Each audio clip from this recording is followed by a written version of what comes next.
કાળિયા ભીલના જૂના સમયમાં અરવલ્લીની પહાડીઓમાં ભીલોનું એક નાનું ગામ હતું. એ ગામમાં કાળિયા ભીલ નામનો યુવાન રહેતો હતો. કાળિયો ગરીબ હતો, પણ દિલથી બહુ ધીરજવાન. સાસો અને બહાદુર.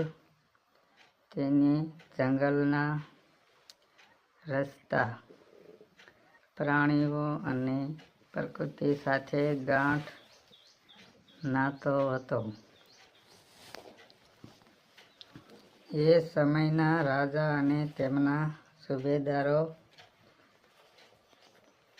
ગામડાના લોકો પર ભારે કર લગાવતા, અનાજ લૂંટતા અને અન્યાય કરતા. ભીલો શાંતિપ્રિય હતા, પણ અન્યાય સહન કરતા નહોતા. એક વખત રાજાના સિપાહીઓ ગામમાં આવીને ભીલોનું અનાજ અને પશુ બળજબરીથી લઈ ગયા.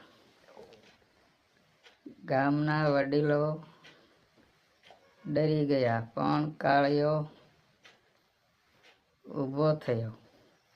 તેણે કહ્યું, અન્યાય સામે ઝૂકવું પાપ છે, તો જંગલ આપણું ઘર છે અને સ્વાભિમાન આપણું શસ્ત્ર છે. કાળિયાએ ભીલોને એકઠા કર્યા. તેણે લૂંટ અને પણ અન્યાય માટે લડાઈ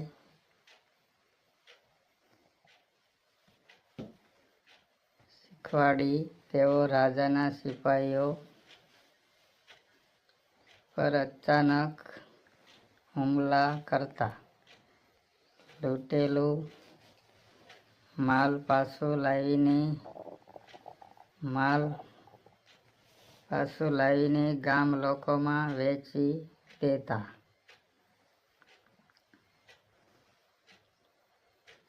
થોડા જ સમયમાં કાળિયા ભીલનું નામ આખા પ્રદેશમાં ફેલાઈ ગયું. ગરીબો માટે તે રક્ષક હતો અને અત્યાચારીઓ માટે ભય.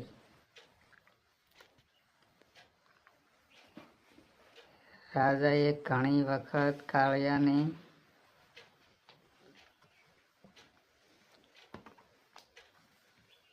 પકડવાનો પ્રયત્ન કર્યો, પણ જંગલ